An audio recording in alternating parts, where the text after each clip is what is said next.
Good afternoon, everyone.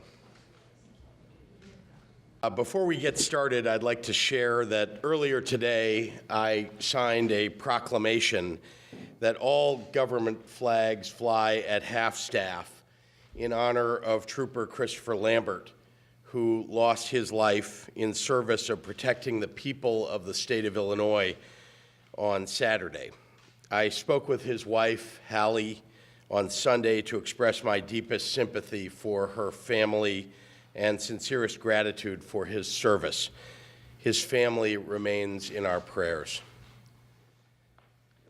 Well, thank you all for joining us today for this first full day of a new administration. We're not waiting any time to get started in state government to put our state back on track and to get back to basics. Serving the people transparently is critical, and standing with working families is what this has been all about. I'd like to thank a number of leaders, elected officials, and citizens who are standing here together and who have pushed for progress for so many years and who will be partners in the work to come. Representative Anna Muller and Senator Christina Castro, whose work is helping women, especially women of color, get equal pay for equal work.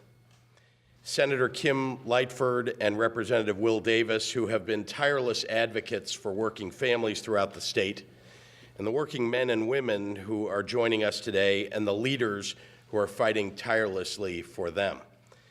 Yesterday, we celebrated a new chapter for Illinois, and today we're getting to work putting our values into practice. Most importantly, in all that we do, I believe that the taxpayers of Illinois deserve a government that is transparent and accessible. Good government starts with making the state accountable to its people and ensuring that every Illinoisan has access to the services that they need. That's why, as my first executive order as governor, I'm directing all state agencies to usher in a renewed era of transparency, a back-to-basics focus on serving the public, and a requirement that they ensure that they are in compliance with the law. I'm directing state agencies, boards, and commissions to immediately review their compliance with statutory mandates, come into compliance with those laws, including transparency laws.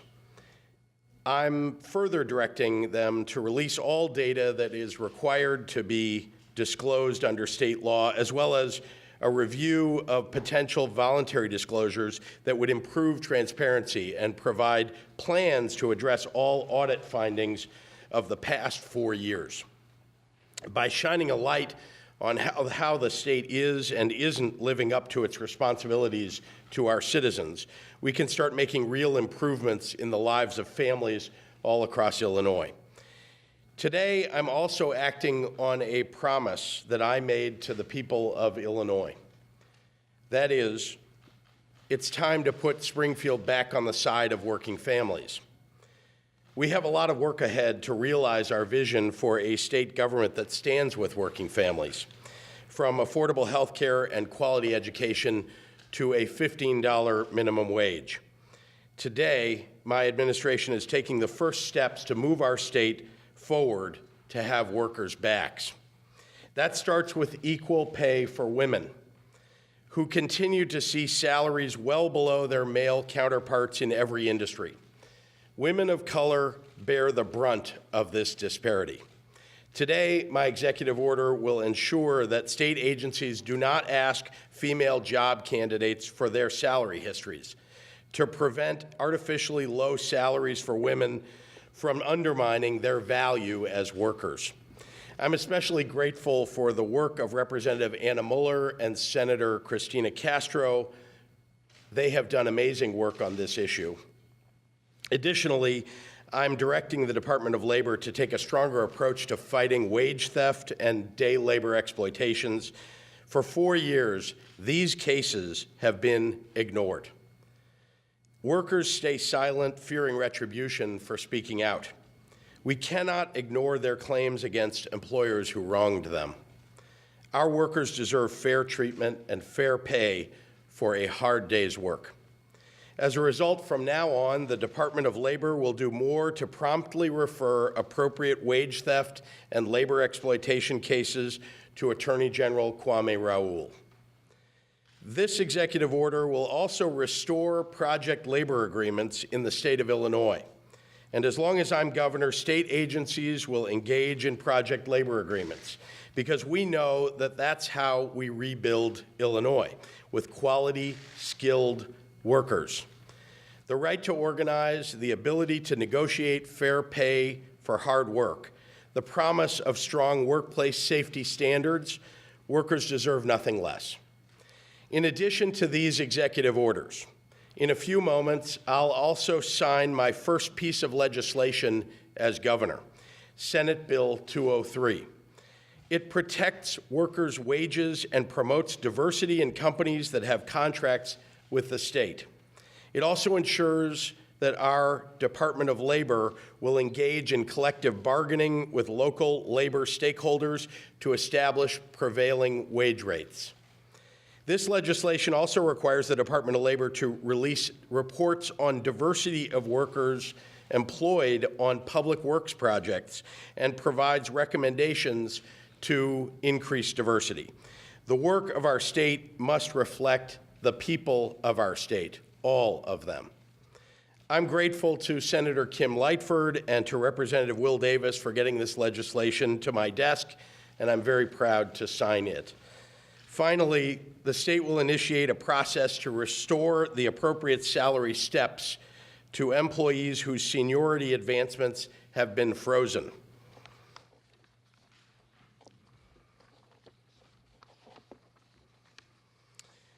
While we have a number of outstanding issues to discuss with state workers, my administration will continue to work towards solutions to manage taxpayer resources effectively and compensate state employees fairly.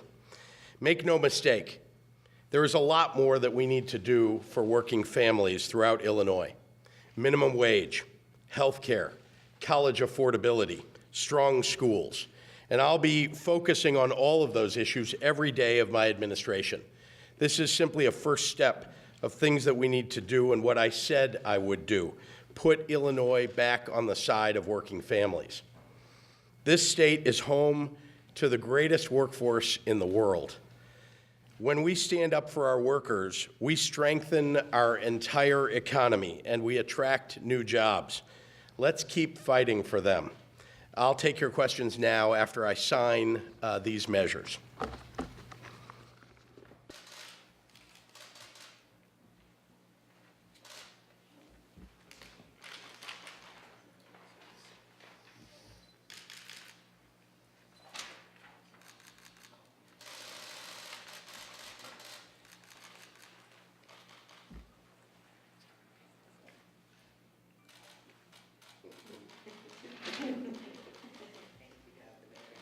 It's as if these pens haven't been used before.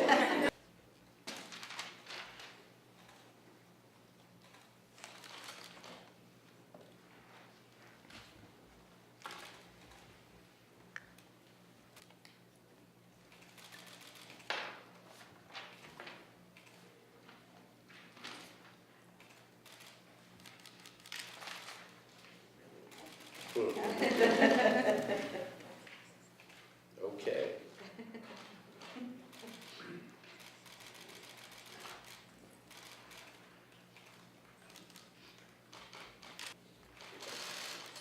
Thank you.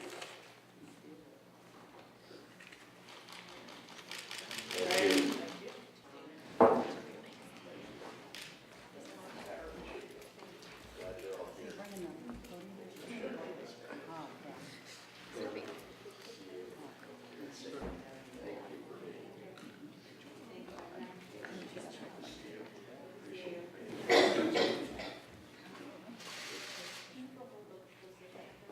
Absolutely.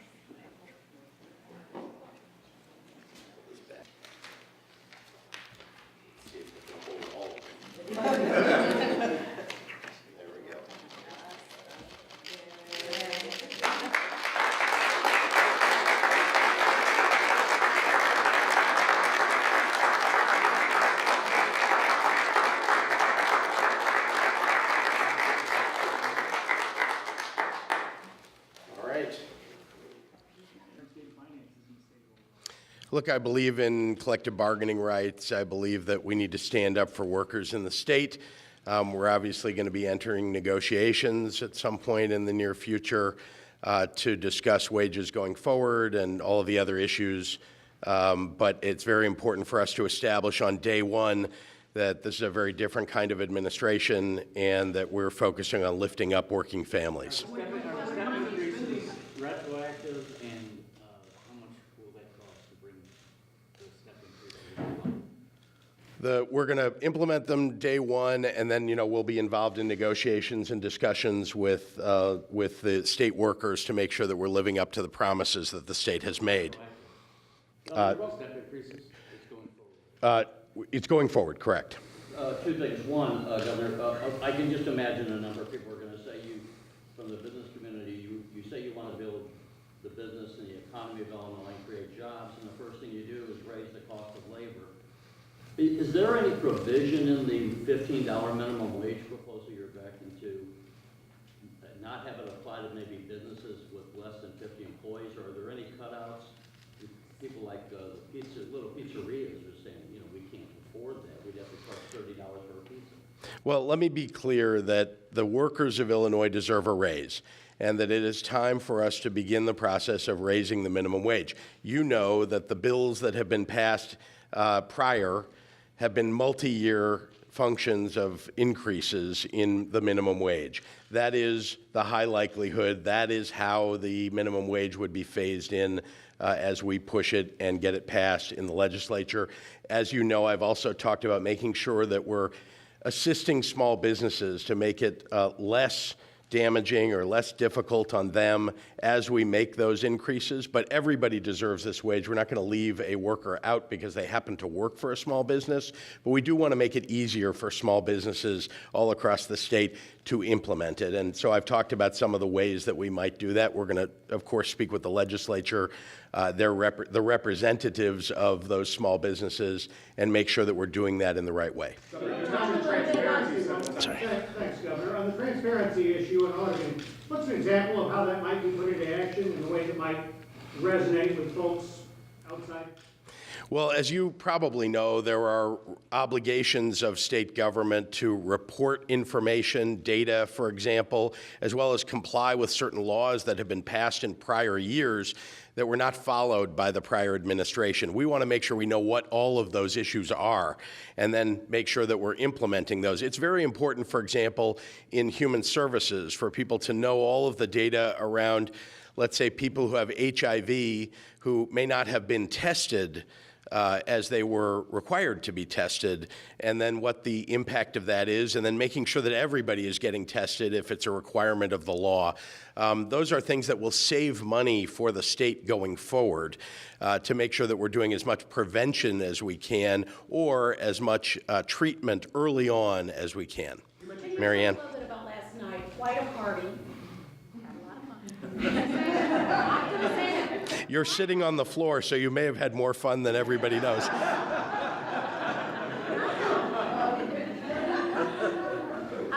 Why, though, was that important? Talk about, did you pay for the entire party, and why was that sort of lavish spending important to you? And how much was it? What was important, Mary Ann, was that we make sure to celebrate a new day for the state of Illinois. We have a new direction for Illinois. We simply wanted everybody to have a good time after the new administration had taken office. And we're launching in today with standing up for working families and making sure we're doing what's right for them. Look, I think Amanda had a question. So I'm going to double. I do want to know how much it costs. And also, as you're talking about transparency, can you address the issue of elected officials, including legislators, having second jobs, outside incomes? Is that something that your administration is going to take a look at, particularly in light of the criminal charges against Alderman Burns? Yeah, so first of all, when you've got a citizen legislature and people have outside jobs, people do need to look at whether there are conflicts of interest and whether legislators should be allowed to vote on things that they have a conflict of interest around. I think that's something that each legislature needs to report properly on and abstain from voting on. So that's very important to me, and we're certainly going to be looking at ethics legislation going forward to make sure that people are held accountable for that. But as for now, as you know, we're beginning the process of making putting ethics and transparency executive orders into effect, and then when the legislature comes back in, we'll be talking about new legislation. Governor, Can you address the cost question? in your speech yesterday, you mentioned that schools, hospitals, neighborhoods are legally accessible by weapons of war. The application of responsibility needs to end. Beyond licensing gun shops, I wonder what further action, specific action you're prepared to take in that realm. Well, certainly we should be talking about, bump stocks, which of course have been talked about at the federal level, but we'll have to see the implementation, and then high-capacity magazines. Those are two examples, but here's a big one that we need to focus on, and that's prevention on the ground, interrupting violence. I talked about this throughout the campaign. There are organizations like Cure Violence and Violence Interrupters and others that really go onto the streets and talk to those young people who might be prone to violence or susceptible to others who are trying to draw them in, and offering them opportunities so that they can get off the street and lead productive lives. Those programs have been decimated across the state, and so we should be focusing on interrupting violence as much as possible, interdicting weapons that are coming across the border, and I'm certainly going to be talking to the governors of surrounding states and working on what I said during the campaign, which is to try to interrupt that flow on both sides of the border. So those are some examples, anyway, of making sure that we're dealing with the weapons of war that are coming onto the streets of our state. Last question.